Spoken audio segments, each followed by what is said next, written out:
Bonsoir à tous, bienvenue sur ce webinaire dédié à la gestion du temps en cabinet dentaire. Très rapidement, je me présente. Je m'appelle Yannick Binas, je suis le directeur de développement au sein de la Binas Global Dental School, anciennement groupe Edmond Binas, que vous avez pu connaître sous ce nom-là.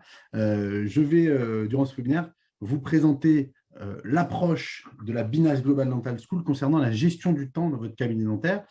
À la fin de ce webinaire, je vous posterai, je vous l'annonce dès à présent, un mini questionnaire de 3 petites questions pour avoir votre ressenti sur notre échange, ce qui nous permet en permanence de nous améliorer et d'évoluer. Et puis, vous aurez aussi, pour ceux qui le souhaitent, la possibilité de prendre un rendez-vous en ligne pour un diagnostic de votre cabinet, entièrement gratuit, sans engagement, qui nous permet de faire un point, un état des lieux sur l'avancement et l'état de votre cabinet. Donc, on vous enverra le lien au courant du webinaire. Nous avons sur ce webinaire donc, Victor, qui est notre modérateur, qui pourra recevoir toutes vos questions si pendant la présentation, je n'ai pas le temps de toutes les lire. Et comme je sais que c'est un sujet assez chaud, par expérience, il risque d'y avoir pas mal de questions. Donc, peut-être que s'il y a plusieurs questions qui reviennent dans le chat, on les traitera une fois à la fin. Comme ça, le maximum de personnes pourront en profiter. Beaucoup d'entre vous avaient déjà entendu parler de la méthodologie Binas concernant la gestion du planning. On entend de tout. On a écrit, d'ailleurs, le docteur Binas a écrit des livres, on a écrit de nombreux articles, mais en réalité, on ne sait pas vraiment de quoi il s'agit, ou en tout cas, on ne sait pas toujours comment le mettre en place. Donc, je vais essayer tout au long de ce webinaire de vous donner le maximum de trucs et astuces. Je vais prendre juste une petite minute pour vous présenter la Binas Global Dental School, sachant qu'aujourd'hui, on est très fiers d'être le leader européen en termes de consulting et de management et de formation pour cabinet dentaire, avec plus de 20 personnes à temps plein, 7 consultants dédiés qui vous accompagnent tout au long de l'année. Et puis, un autre chiffre, c'est 4000, c'est le nombre de cabinets qu'on a pu accompagner depuis 20 ans, dont 700 spécialistes, ce qui nous permet quand même d'avoir une vision à 360 degrés de votre activité, et notamment, dans ce qui nous concerne, de la gestion du temps et du planning en cabinet dentaire. En parallèle, vous savez que le docteur Edmond Binas est le fondateur de la Binas Global Dental School. Il est chirurgien dentiste, il a eu un cabinet pendant plus de 20 ans à Marseille, où il exerçait avec passion, parce que c'était un véritable féru de clinique. Mais il a quand même pu faire un constat, et il avait une conviction très forte qui s'est précisée avec le temps, qu'il a pu d'ailleurs lui-même pratiquer et voir dans son cabinet, c'est qu'aujourd'hui, les aspects non cliniques sont aussi importants que les aspects cliniques. Et je pense que tous ici présents, et vous êtes très nombreux, je peux vous dire, là, vous le ressentez au quotidien. La seule difficulté qui se présente, c'est que la faculté ne vous a pas préparé à cela en tant que praticien. D'ailleurs, j'ai tendance à constater que en ce qui concerne la gestion du temps, on retrouve plusieurs profils, j'allais dire, de praticiens et de praticiennes. Vous avez des praticiens qui ont hérité d'un cabinet, donc soit qu'ils ont racheté ou des équipes, d'ailleurs, c'est valable pour les équipes dentaires, mais des cabinets où on se retrouve, on récupère un cabinet, et donc en fait on duplique l'agenda du praticien précédent, mais qui n'est pas toujours adapté à votre pratique, ou alors vous avez pu glaner à gauche, à droite, un certain nombre d'informations, et vous avez fait une sorte vous avez fait votre agenda à votre sauce, mais la plupart du temps, et c'est bien la problématique, c'est que dans ce cas-là, la gestion du temps n'est pas rationalisée. Et on va voir en détail pourquoi il est très important de la rationaliser. Alors, la gestion du temps, c'est un sujet d'actualité. Je veux m'arrêter sur ça. Je vais faire vite, mais c'est très important.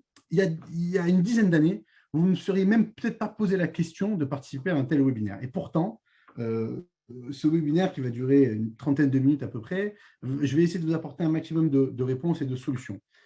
Ce sujet, pourquoi il est d'actualité? Tout d'abord parce qu'on le constate, vous avez certainement des confrères, des consoeurs, des assistants, des assistantes ou des secrétaires autour de vous qui font des burn-out.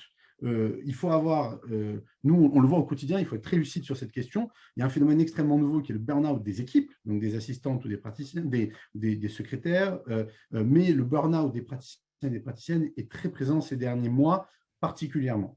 Le manque de motivation, la sensation d'être débordé en permanence, le manque également de stabilité au sein des équipes, avec beaucoup de turnover, c'est quelque chose qui qui peut aujourd'hui créer énormément d'anxiété.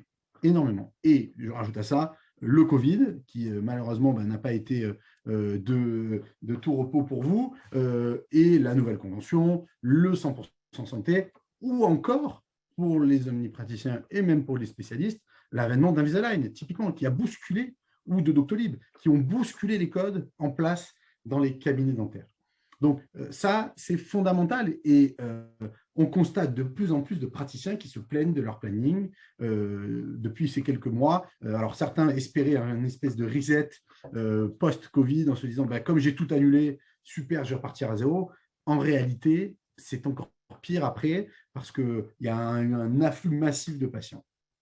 Et d'ailleurs, on le voit bien, aujourd'hui, les équipes dentaires, dans leur ensemble, gèrent aujourd'hui beaucoup plus de choses qu'il y a 10 ans.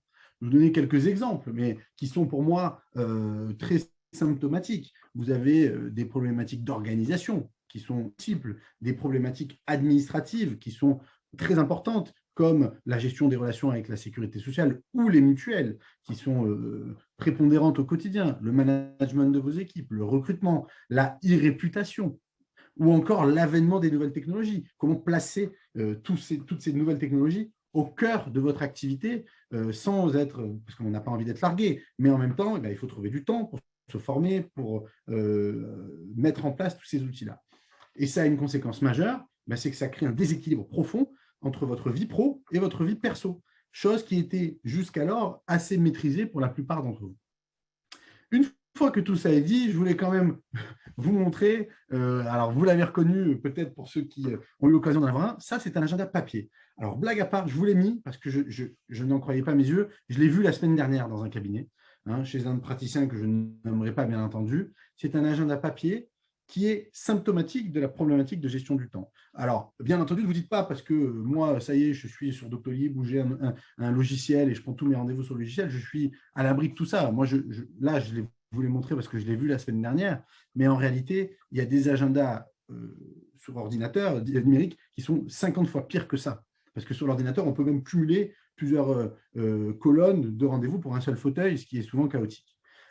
L'agenda est donc la base de toute votre organisation. C'est lui qui va guider votre journée, définir l'heure à laquelle vous allez rentrer chez vous, ou bien l'heure à laquelle vous allez démarrer, amener les enfants à l'école ou pas, partir en vacances, et si oui, combien de temps. La plupart d'entre vous, encore une fois, subissent de manière assez générale leur agenda.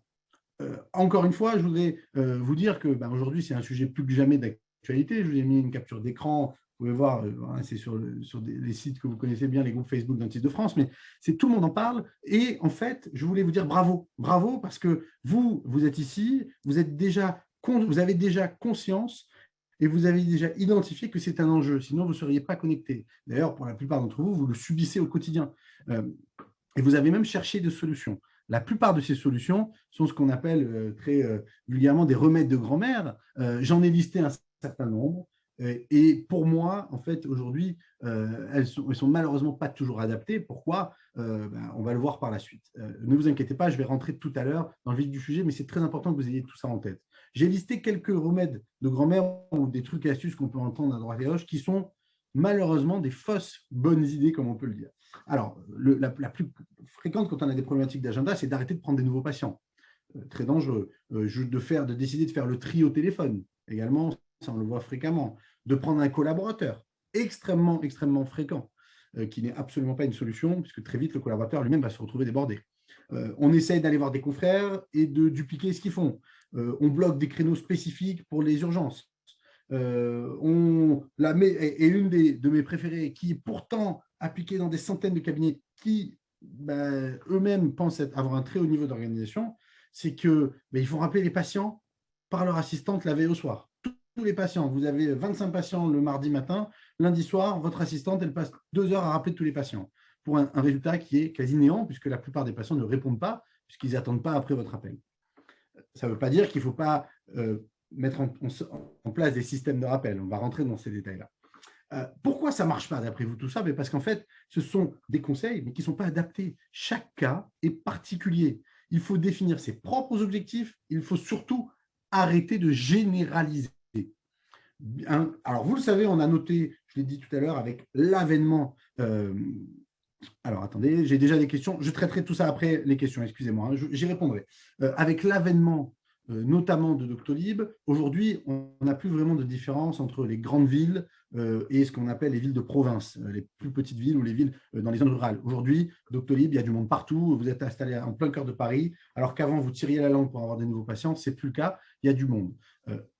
Chaque agenda, en revanche, lui, même s'il y a du monde, eh bien, il doit être géré de votre manière à vous, avec des objectifs qui doivent être personnalisés et qui peuvent être radicalement opposés d'un cabinet à l'autre. Et même dans un même cabinet, c'est extrêmement fréquent, on a des associés tous les jours qui ont des problématiques opposées. Hein. Et donc ça, c'est important. Ça peut être des objectifs de temps de travail, de chiffre d'affaires, de technique de travail, de méthodologie, des critères aussi liés à la géographie du cabinet, au type de patientèle. Hein. Donc tout cela eh bien, vous guide au quotidien et sans ces objectifs-là, vous ne pouvez pas avoir un agenda qui est rationalisé. Ça, c'est très, très important. D'ailleurs, nous, dans les cabinets avec lesquels on travaille, la première chose qu'on fait, c'est qu'on met en place une semaine type. Cette semaine type, elle n'a strictement rien à voir d'un cabinet à l'autre.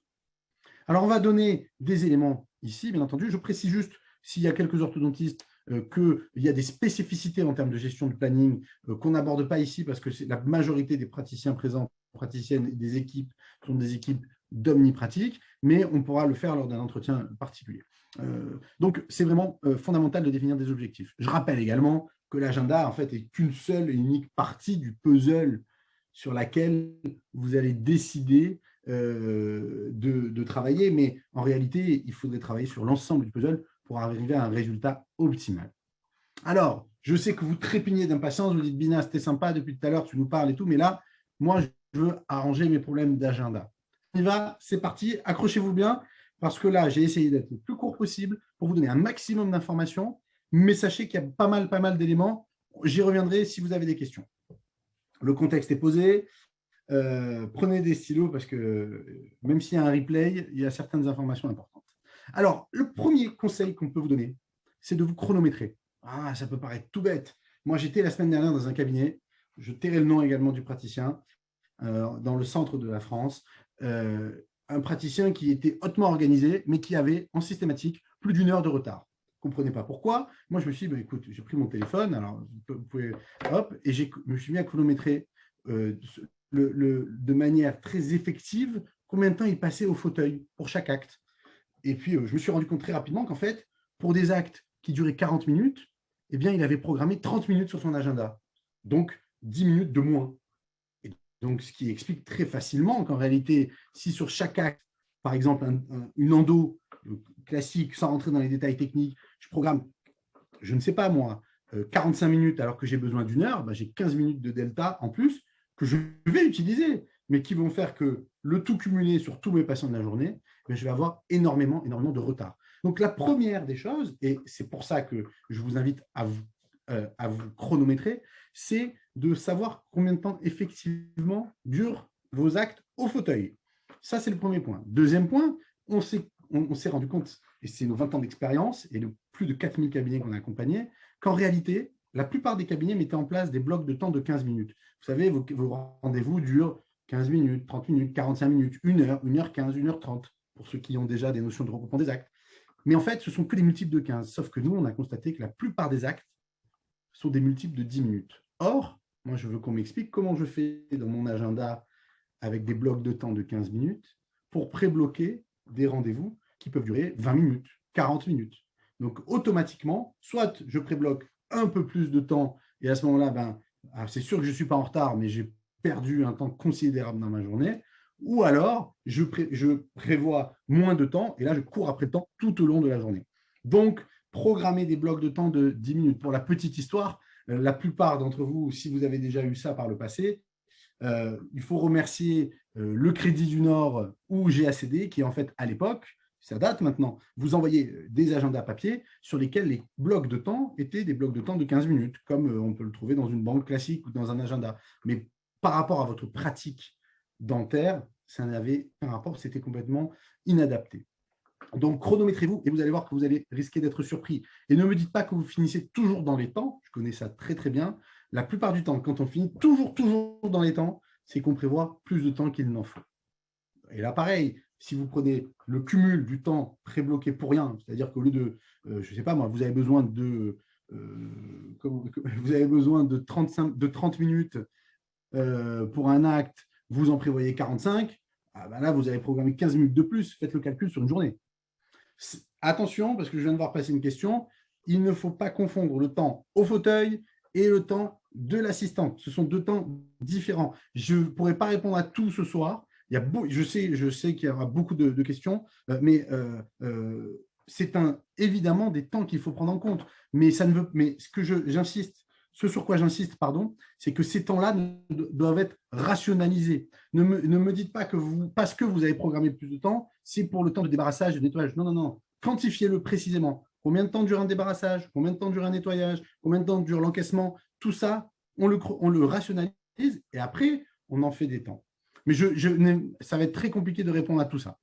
Mais bien sûr que j'y répondrai avec plaisir, éventuellement dans un cas d'analyse individuelle. J'oublie aussi, pour ceux qui adorent être ultra ponctuels, je me permets de vous le dire aussi, vous programmez souvent beaucoup de temps en plus parce que ça vous rassure, ça vous permet de prendre un café, de discuter avec le patient. Moi, j'adore ça.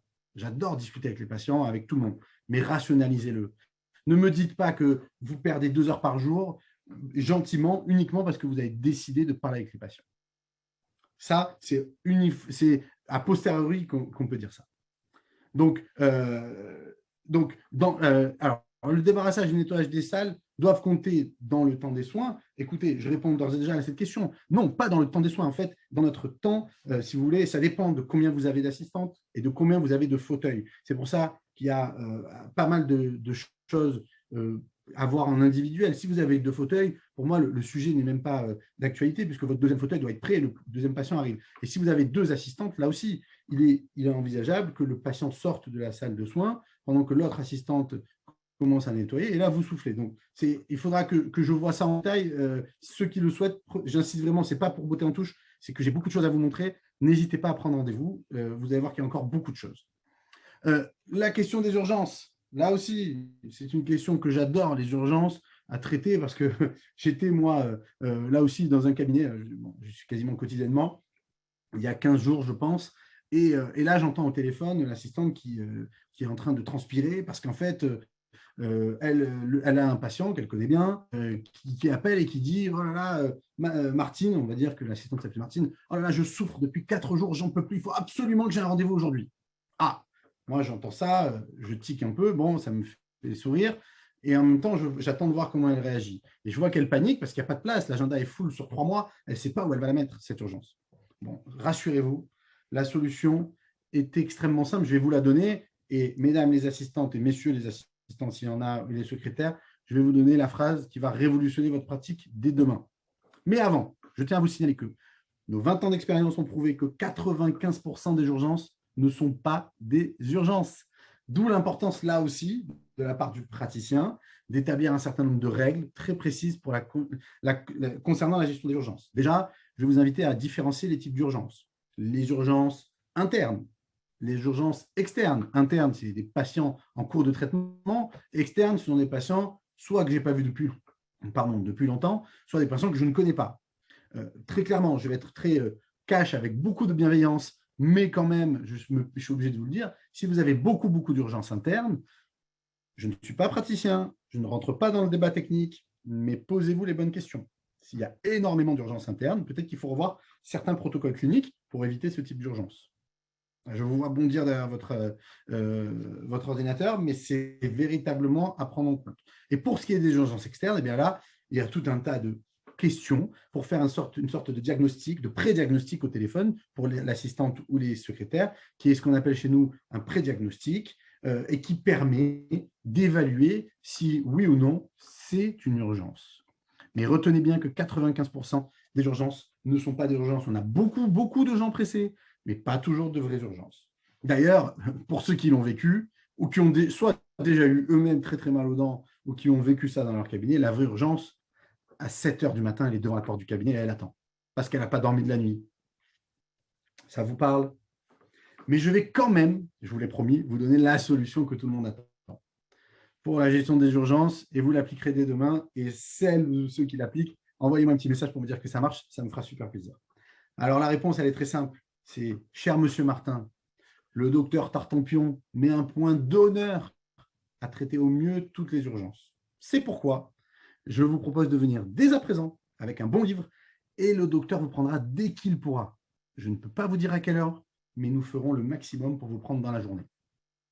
Et là, vous allez voir que comme par magie, la majorité de vos urgences vont se transformer en des patients uniquement très très pressés et qui vont trouver tout un tas de prétextes pour ne pas venir. Ah, mais attendez, il faut que j'aille chercher ma fille à l'école. Ah, mais j'ai le judo. Ah, mais ça veut dire que je vais devoir poser une RTT. Mais attendez, monsieur le patient, tu as mal ou tu n'as pas mal? Réfléchissez à ça. Ça ne veut pas dire, attention, que pour les vraies urgences, je ne suis pas capable, et vous allez voir jusqu'où je vais, d'annuler des patients. Ça nous est arrivé, on a travaillé avec des cabinets, bien entendu, mais c'est même quotidien. Vous avez une jeune fille qui doit se marier, qui s'est fendue l'incisive de devant. Mais qu'est-ce qu'on fait? Moi, j'annule 3 patients pour la prendre. Je n'ai aucun problème avec ça. Je n'ai aucun problème. Mais là, on parle de gens qui sont souvent très pressés, qui à un moment donné se sont réveillés et veulent passer, entre guillemets, en force. Et vous le savez, mieux que moi, que les patients sont très, très forts pour ça. Vous en avez certains, vous les jetez par la porte, ils rentrent par la fenêtre. C'est pas pour rien. Ça, c'est pour les urgences. J'espère que vous avez bien noté. C'est des scripts. C'est ce sur quoi, d'ailleurs, votre organisation doit reposer. Ce sont les scripts au quotidien. Et il y en a des centaines pour chaque situation du cabinet. Je continue parce que le temps passe. Les rendez-vous manqués. Les rendez-vous manqués. Alors, déjà, je tiens à vous dire quelque chose. C'est que là aussi, j'ai eu de la chance. Là, le mois dernier, toujours pareil, j'ai eu l'occasion de me balader dans divers cabinets. J'hallucine encore qu'en 2021, il y ait des assistantes, excusez-moi, ou même des praticiens, praticiennes, qui répondent au téléphone quand il y a un rendez-vous manqué et qui disent c'est pas grave. C'est extrêmement grave. Les rendez-vous manqués, c'est quelque chose qu'ils ont trop souvent laissé de côté et on passe parce qu'on ne veut pas, soit par manque de temps, soit parce qu'on n'a pas envie de se prendre la tête, entre guillemets, mais c'est extrêmement grave. Vous savez, on l'a quantifié. C'est très simple. 3 rendez-vous manqués par semaine dans un cabinet standard. 3 rendez-vous manqués par semaine, ce n'est pas délirant. Eh bien, ça représente entre 20 et 30 000 euros de chiffre d'affaires perdus par an. 20 et 30 000 par an. Donc, ce n'est pas un petit sujet. Pour la petite histoire, je sais qu'il y a une différence pour certains entre les patients qui les commandent le matin pour le midi et ceux qui ne viennent pas du tout. Très objectivement, quelqu'un qui vous appelle le matin à 9 h pour un rendez-vous à 11 h, c'est foutu. C'est comme si c'était un lapin. Il est juste un peu plus poli que les autres. Donc, les rendez-vous manqués, c'est grave. Là aussi, prenez un papier, un stylo, il va y avoir des choses très, très intéressantes. C'est grave pour tout le monde. Le temps de l'assistante, le temps du secrétaire ou de la secrétaire, le temps du praticien ou de la praticienne, c'est du temps important. C'est comme ça. Il faut le valoriser auprès des patients. 2, définissez des règles. Définissez des règles en cas de rendez-vous manqué. Chaque cabinet doit avoir ses propres règles. Chaque cabinet doit avoir ses propres règles. Cela varie d'un cabinet à l'autre. Il y a plusieurs étapes. 1, la prévention. 2, la menace, très clairement. Et 3, la sanction. La prévention, c'est que si vous avez un certain nombre de supports écrits, bien entendu le devis que vous remettez, puisque c'est obligatoire, ça doit être écrit qu'en cas de rendez-vous manqué, 1 fois ou 2 fois, on peut se permettre de faire telle ou telle chose. Ça, c'est vous qui définissez. La menace, c'est attention, là, tu as loupé un premier rendez-vous, attention, le docteur, peut-être qu'il ne va plus te reprendre. Et la sanction, c'est en cas de multirécidiviste, et vous en avez un certain nombre dans les cabinets. Je ne rentrerai pas dans tous les détails, mais si vous en avez un qui a loupé 2 ou 3 rendez-vous, à un moment donné, il faut prendre la décision et il faut être capable de la prendre, de le renvoyer, mais avec des pincettes. Attention, n'oubliez pas que vous avez une obligation de suivi, pas de traitement, parce que je vous vois bondir derrière votre écran. Ah là là, mais Binas, il nous a dit de virer les patients. Pas du tout, je ne vous dis pas ça. Je vous dis que si vous avez quelqu'un qui n'adhère pas aux règles du cabinet, vous avez tout à fait le droit de l'orienter vers le centre dentaire d'à côté ou votre confrère avec qui vous êtes en conflit depuis quelques semaines. C'était bien entendu une blague, mais c'est très important de les réorienter. Et faire avec des pincettes au cas par cas, en fonction de votre zone, du nombre de nouveaux patients. Voilà, c'est important. J'insiste parce que je vois aussi qu'il y a des questions. Si vous avez beaucoup de nouveaux patients qui annulent, je ne parle pas de patients en cours de traitement, Les nouveaux patients, ben, il faut se poser les bonnes questions. Est-ce que c'est parce que je leur ai donné un rendez-vous trop loin? C'est-à-dire que tous mes confrères autour, ils ont 10 jours de délai ou 24, 48 heures, et moi j'ai 2 mois, c'est certain que le patient, il ne viendra pas. Deuxièmement, est-ce qu'il n'y a pas un souci, excusez-moi aussi, désolé pour les assistantes ou les secrétaires ou les aides dentaires qui répondent au téléphone, mais peut-être qu'au téléphone, ça ne se passe pas très bien. Le sourire, ça s'entend au téléphone. Si le patient il a l'impression de déranger ou d'être mal reçu, il va prendre le rendez-vous, mais il n'annulera pas, il ne viendra pas. Voilà. Après, il y a tout un tas d'éléments. Troisième point fondamental, et là, notez-le, c'est comme la phrase d'avant sur les urgences. Elle est classique, ça fait 20 ans qu'on la donne. Eh bien, c'est le fait de prendre un acompte. Donc là, on ne parle pas pour les nouveaux patients, on parle pour les patients en cours de traitement. Un patient qui ne paye pas est un patient qui n'est pas engagé. Et donc, s'il n'est pas engagé, il ne se sent pas obligé de venir. Vous me suivez? Donc, je précise que les acomptes sont tout à fait autorisés, parce qu'on me dit souvent attention, les acomptes. Non, non, c'est tout à fait autorisé. Personne ne pourra vous embêter avec un acompte. D'ailleurs, et c'est valable pour les CMU, il n'y a aucun problème avec les CMU. Après, à vous de voir si l'acompte, vous l'encaissez ou pas, mais ce n'est pas parce que c'est CMU qu'il ne peut pas y avoir une part à charge dans certains cas, ou en tout cas des choses qui rentrent, qui peuvent être une sorte de caution en fonction des cas. Et je vous garantis que les patients adhèrent. Mais attention, ça s'implique dans une règle précise où, quand il a signé son devis, c'est bien noté qu'il y a un acompte, on a fait une entente financière. Ce n'est pas uniquement, tiens, donne-moi un chèque comme ça. Non, il y a une entente financière, le patient, il a compris, il a le traitement, et là, je lui prends un acompte. Ça, c'est très, très important, mais je vous garantis que grâce à ça, vous limitez 95% de vos rendez-vous manqués. Même pour des soins, bien entendu, même pour des soins. Il n'y a pas de souci. Pourquoi? Quel est le problème? Il n'y a aucun problème par rapport à ça. Après, c'est uniquement des problèmes psychologiques et des freinages internes consommés. Je m'inclus dedans. Hein. Moi, au départ, je suis comme vous. Mais il faut en fait lever ces barrières-là. C'est-à-dire que les patients ont l'habitude de payer des acomptes. Dans n'importe quel domaine, vous allez, je ne sais pas moi, acheter une voiture, vous laissez un acompte. C'est normal, on ne va pas vous commander la voiture si vous n'avez pas laissé un acompte. Vous faites une prestation, n'importe quoi, Aujourd'hui, dans les restaurants, ils demandent des acomptes. Vous savez, ça, il y avait tellement d'annulations dans les restaurants, les gens ils réservaient en ligne, ils appelaient, ils ne venaient pas, ou des choses comme ça. Mais aujourd'hui, ils demandent une empreinte de carte bleue. Et ça choque personne. Et c'est normal. En revanche, vous, sous couvert de vouloir toujours arranger les patients, on va se retrouver avec des difficultés organisationnelles, des difficultés de trésorerie, parce que manque de peau, celui qui loupe le rendez-vous quand il est en traitement, c'est le jour de la pause. Je fais comment? Mon protégé, je le paye ou je ne le paye pas, lui? Donc, alors, excusez-moi, je vois un truc, Jennifer, qui moi, me choque. Le devis est obligatoire, hein, à partir de, je crois que c'est 70 euros. Donc, pour moi, devis obligatoire, il n'y a pas de discussion. Après, ça règle une grande partie du problème si vous faites le devis. Voilà, donc ça,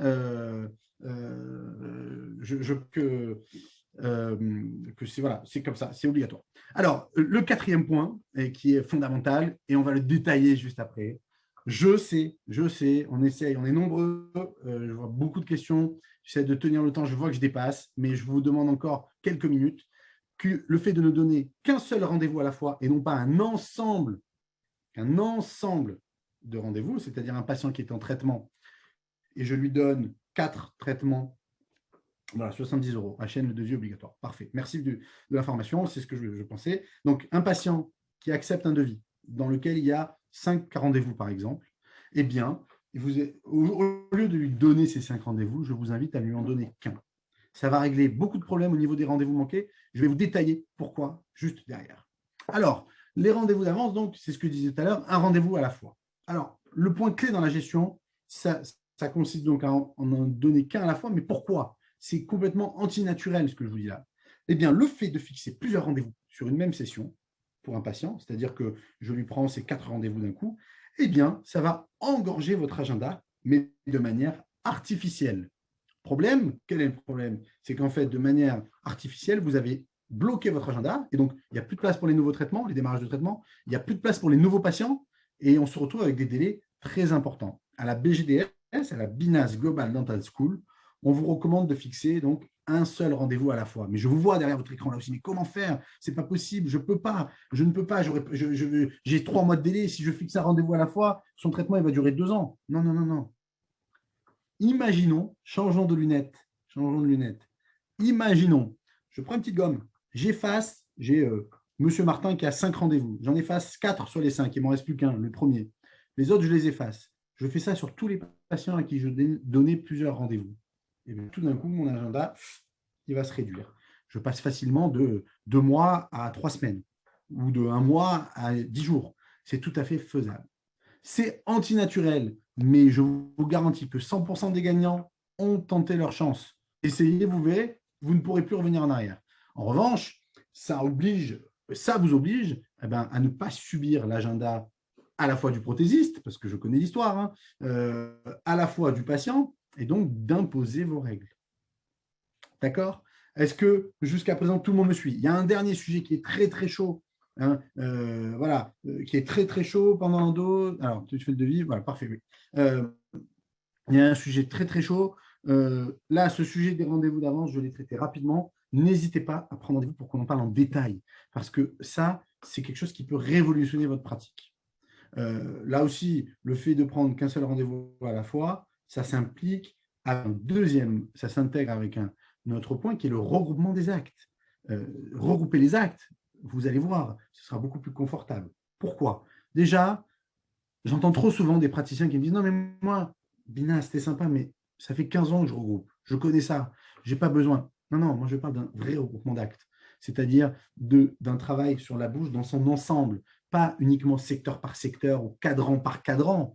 Je vais travailler sur l'ensemble de la bouche. J'anesthésie en haut à droite, en bas à gauche, et le patient il ressort, il a la bouche complètement tordue. Mais ce n'est pas grave, parce qu'en fait, comme j'ai bien regroupé, eh bien, j'ai été beaucoup, beaucoup plus efficace. Et le patient, on sera beaucoup plus content. D'ailleurs, je veux quand même vous montrer quelque chose qui est assez logique, mais qui, comme ça, peut vous illustrer un petit peu l'intérêt du regroupement des actes.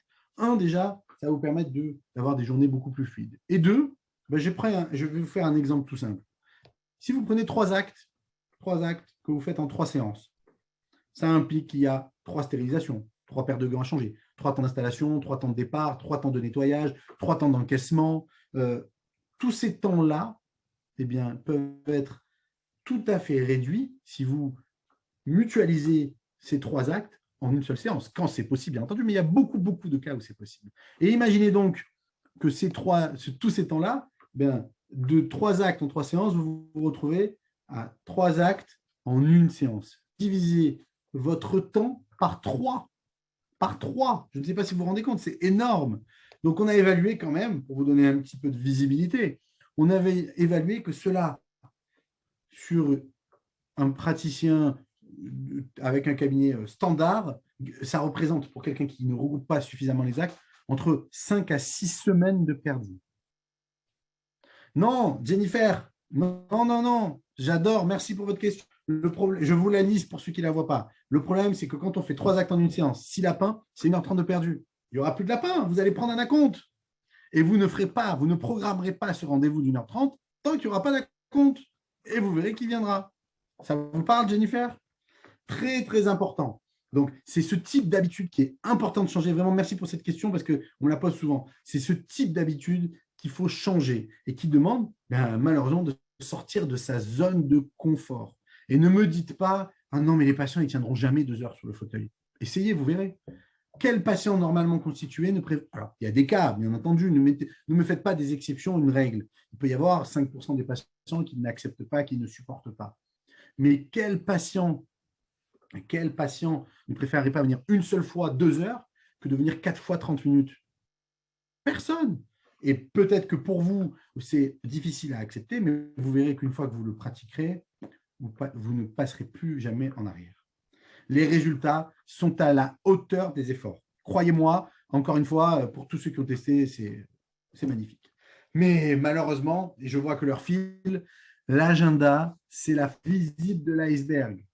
C'est la face visible de l'iceberg. Tous les systèmes, tous, tous, tous, tous. Merci Léa pour votre remarque. Tous les systèmes sont imbriqués.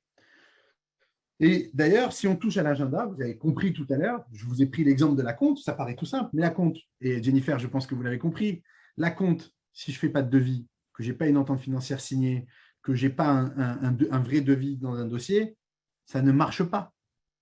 Donc, ça implique des règles également sur l'encaissement. Ça va impliquer aussi des règles dans mon approche, dans l'approche du plan de traitement. Qu'est-ce que je vais regarder dans la bouche de mon patient si je regroupe réellement les actes? Donc, tout ça, eh bien, en fait, c'est la phase visible de l'iceberg.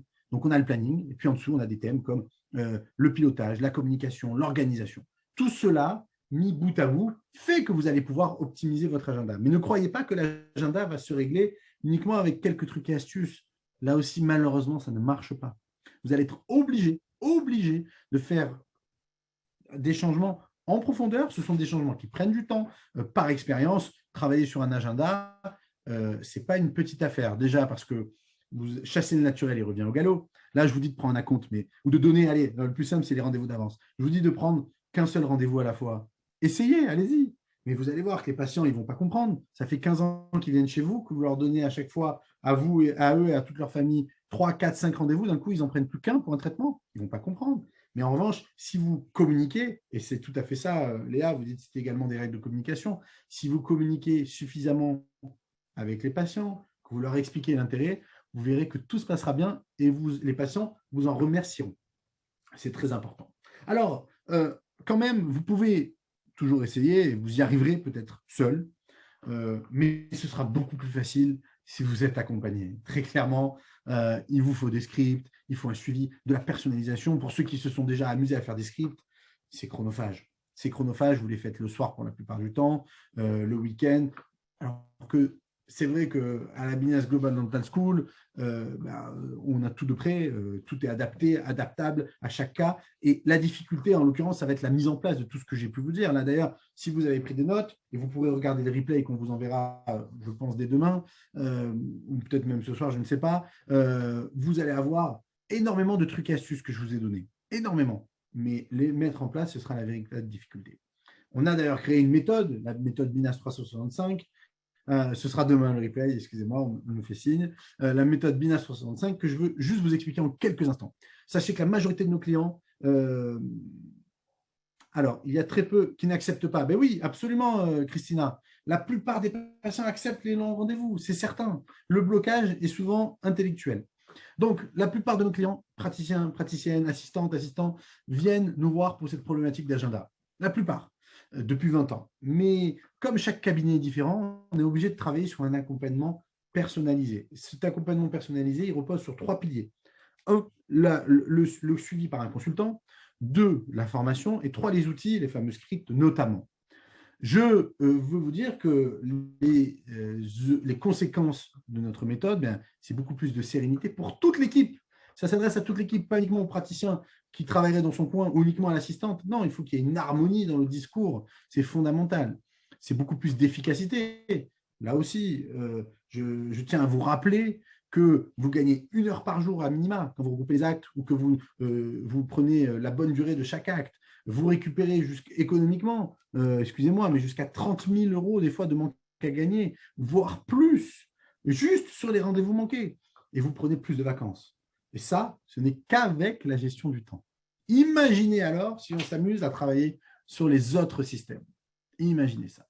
Donc, je parle des autres systèmes comme la présentation des plans de traitement ou le management. Voilà, donc pour ma part, ce que je vous invite à faire, vraiment, parce que j'ai essayé d'être le plus concis possible. Je sais que les webinaires, des fois, c'est un peu rébarbatif. Là, j'ai essayé de vous donner beaucoup de choses. Je vous invite à prendre rendez-vous 30 minutes avec moi pour une analyse de votre activité avec les praticiens, les praticiennes, qu'on puisse échanger, voir ce qu'on peut vous apporter, si on peut vous aider. La plupart du temps, c'est le cas, mais qu'on puisse échanger. Voilà, donc n'hésitez pas, vous pouvez prendre rendez-vous en ligne. On sera bien sûr à l'ADF pour ceux qui le souhaitent, stand 1R23, mais sinon, prenez rendez-vous en ligne. Alors, et ça tombe bien, donc c'est le moment des questions-réponses. La gestion des commandes des consommables sont plus difficiles à prévoir en ayant peu de visibilité du planning. Non, pas tellement en réalité, parce que, en fait, vous n'avez pas peu de visibilité. J'ai pris rendez-vous demain. Merci. Vous n'avez pas peu de visibilité. Excusez-moi, mais en fait, tout le plan de traitement, vous l'avez. C'est ça la subtilité. Le plan de traitement, vous l'avez. Il est noté dans le dossier du patient. Il n'est juste pas noté dans l'agenda. C'est ça la grande, grande subtilité. Donc, vous savez tout à fait où vous allez. Vous pouvez d'ores et déjà prévenir votre prothésiste de ce qui va arriver pour la suite. Par contre, ça ne veut pas dire que vous allez le noter dans le planning. C'est toute la subtilité et croyez-moi que si vous faites ça, vous verrez que vous ne serez pas déçus. Est-ce qu'il y a d'autres questions? Allez-y, ça a été un moment chaud. Merci beaucoup, Jennifer, pour votre message. Merci Nathalie, pareil, méthode vue dans un cabinet, très efficace, super. Nathalie, n'hésitez pas à prendre rendez-vous d'ailleurs si jamais. Est-ce que vous avez des questions? Dites-moi sur ce qu'on a évoqué, la gestion du temps et tout ça. C'est maintenant ou jamais. Ou ceux qui veulent, prenez bien sûr rendez-vous. J'y répondrai avec plaisir.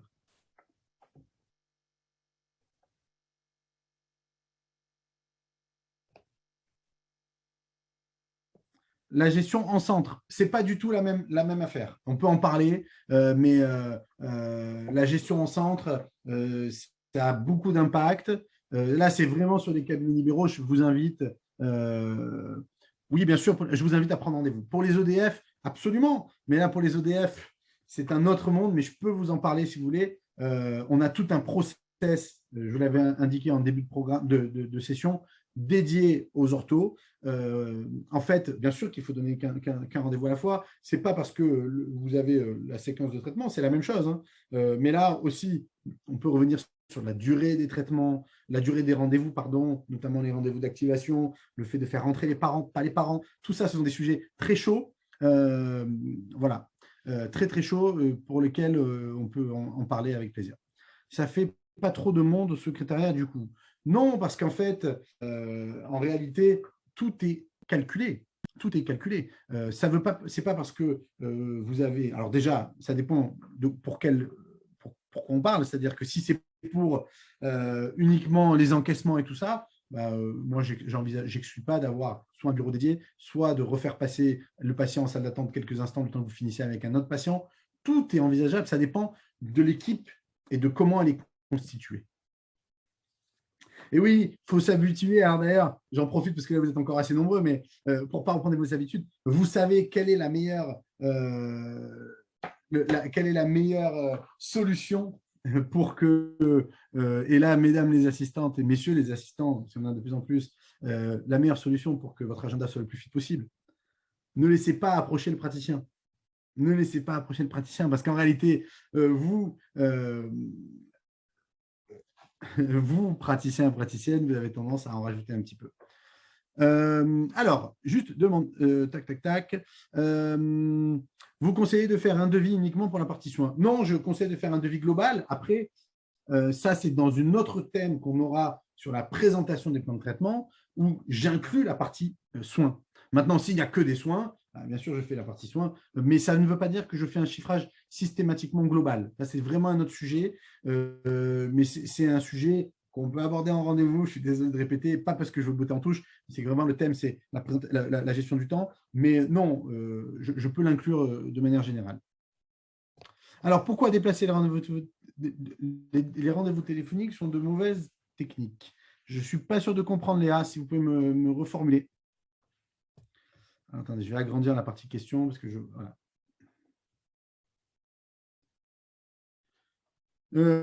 Pourquoi ne pas prendre de nouveaux patients? Ce n'est pas une bonne solution. Bien parce qu'en fait, les nouveaux patients, ce sont eux qui font vivre le cabinet. Ce sont eux. Pas de nouveaux patients égale danger. Donc, je suis obligé de vous inviter à prendre des nouveaux patients. C'est comme si demain, dans un restaurant, vous arrêtez de prendre des nouveaux clients. C'est ultra, ultra risqué. Donc, non, continuez à prendre des rendez-vous. Donc, alors, attendez, vous conseillez de prendre combien de temps pour un nouveau patient? Réponse de consultant, je suis désolé Claire, ça va être proportionnel au nombre de nouveaux patients que vous avez. Plus vous avez de nouveaux patients, moins je prends de temps pour les nouveaux, pour la première consulte. Si j'ai 50 nouveaux patients par mois, je vais consacrer moins de temps à la première consulte. Par contre, si j'ai 10 nouveaux patients par mois, je prends du temps. C'est inversement proportionnel au nombre de nouveaux patients. J'espère avoir été clair. Allez, je prends encore 2 questions parce que je vois que l'heure file. Par exemple, si sur le planning, il y a trop d'étartrage, il faut bien qu'on les replace correctement. Vous avez mis ça avant sur les remèdes de grand-mère. Oui, pardon. En fait, quand je disais ne pas rappeler les patients, c'était pour les patients de la veille, pardon, du lendemain. C'est-à-dire qu'on a des cabinets qui, le soir, prennent 1 heure avec l'assistante et l'assistante passe son coup de fil à la liste des 20 patients du lendemain pour savoir s'il vient bien ou pas. Déjà, 99% ne répondent pas et ceux qui répondent, ils vous diront qu'ils viennent, mais s'ils ne viennent pas, oui, voilà, s'ils ne viennent pas, de toute façon, ils ne s'excuseront pas. SMS automatique, tant qu'à faire, à la place des appels, oui. Le SMS, oui. Allez, une dernière question. C'est vrai, vous connaissez combien de nouveaux patients? Alors hop, donc 6 nouveaux patients par jour pour 2 praticiens. Est-ce que 30 minutes suffisent par patient ou pour les 6?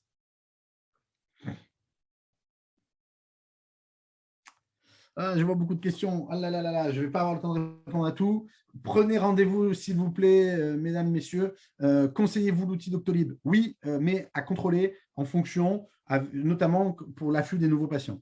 Mais en revanche, et s'ils sont là, excusez-moi, les gens de Doctolib, mais je ne serai pas la main aux patients en cours de traitement, uniquement pour les nouveaux par patient avec 2 praticiens. Non, 30 minutes, si vous en avez 6, ça me semble beaucoup.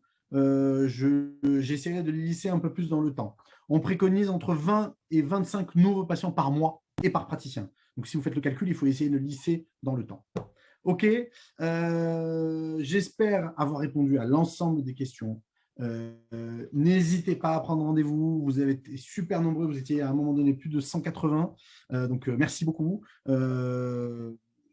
Lisser dans le temps les nouveaux, oui, c'est-à-dire pas sur une même journée. J'éviterai parce que les nouveaux patients nécessitent beaucoup d'énergie, une concentration à 100% de tout le cabinet. Moi aussi, je vous adore, Christina. Voilà. Donc, n'hésitez pas.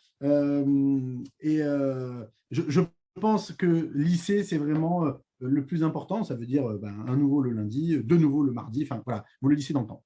Je vous remercie. N'hésitez pas à prendre rendez-vous et passez nous voir à l'ADF. Ça nous fera super plaisir. À très vite.